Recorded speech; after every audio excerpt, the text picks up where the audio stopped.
And so I just thought, if I'm nice, they're going to kill me. If I'm nasty, they're going to kill me. Well, I'm just going to go down fighting. And so I was very abusive and aggressive. And the harder I pushed them, the nicer they were. And they would say, "Why are you angry? You are our guest. You are our sister." Hamid had to translate my words.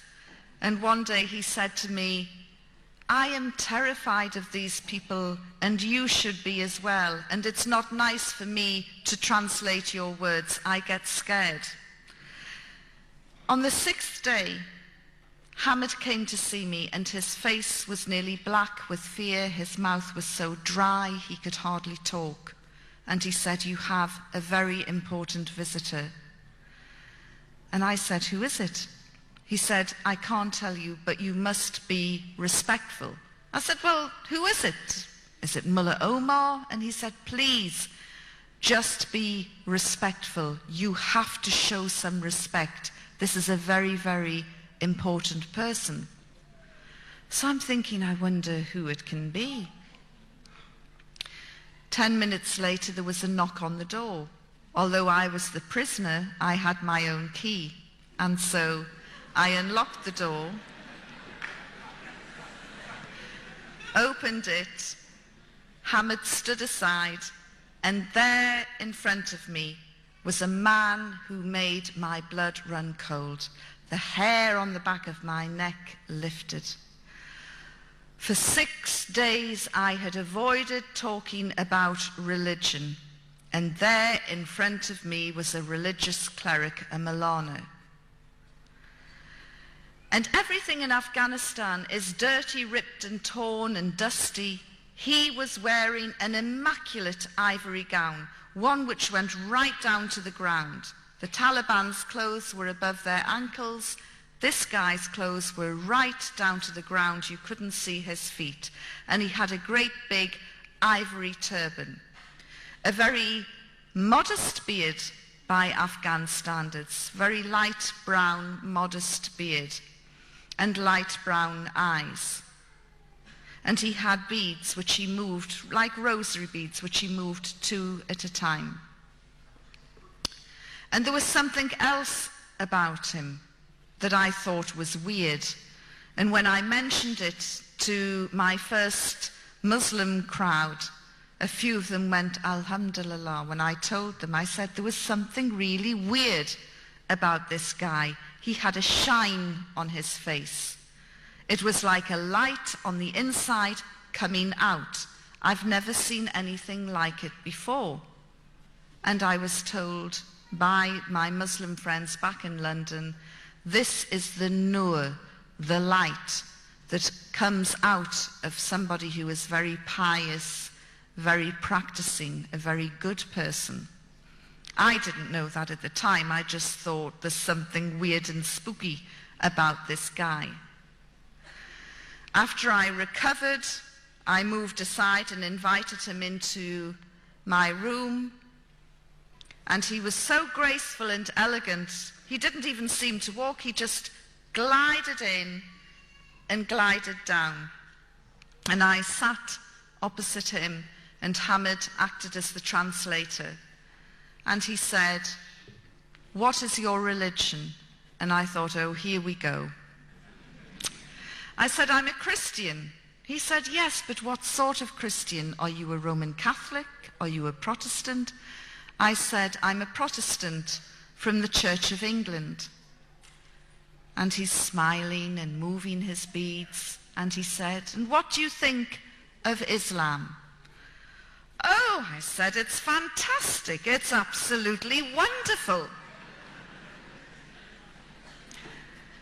Of course, I knew nothing about Islam, very little, and the little that I knew was totally wrong as it turned out. And I went off in praise for 2 minutes of this faith that I knew so little about.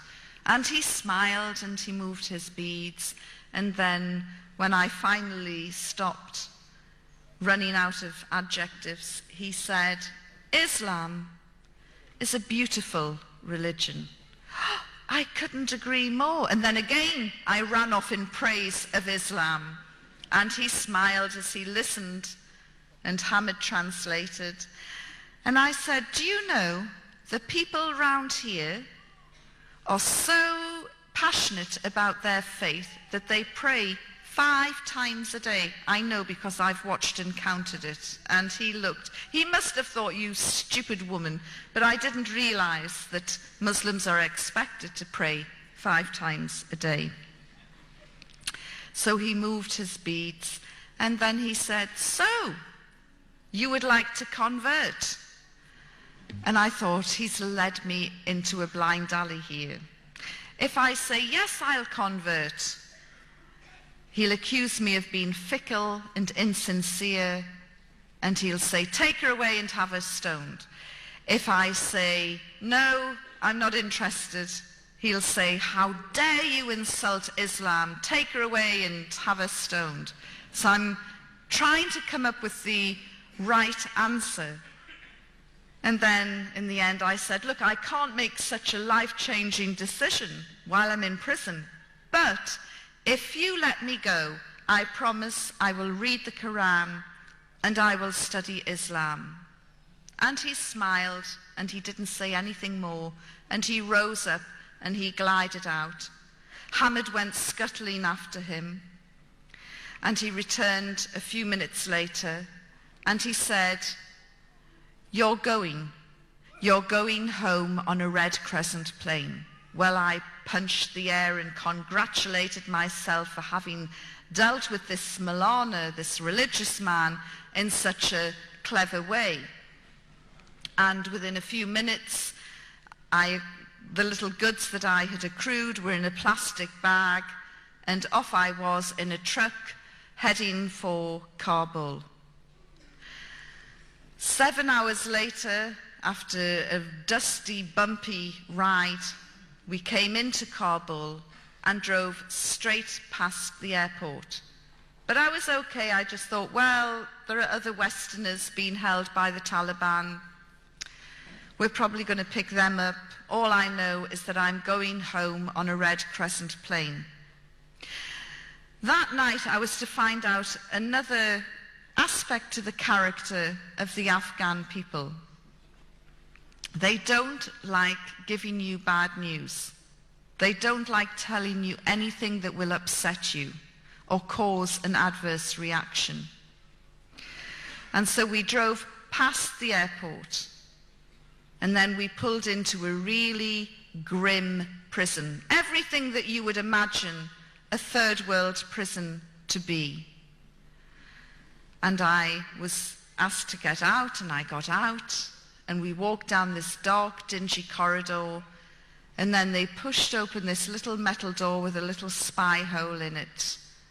And there, sitting on a concrete floor, were 2 Afghan women, one with a babe in arms and the other one heavily pregnant.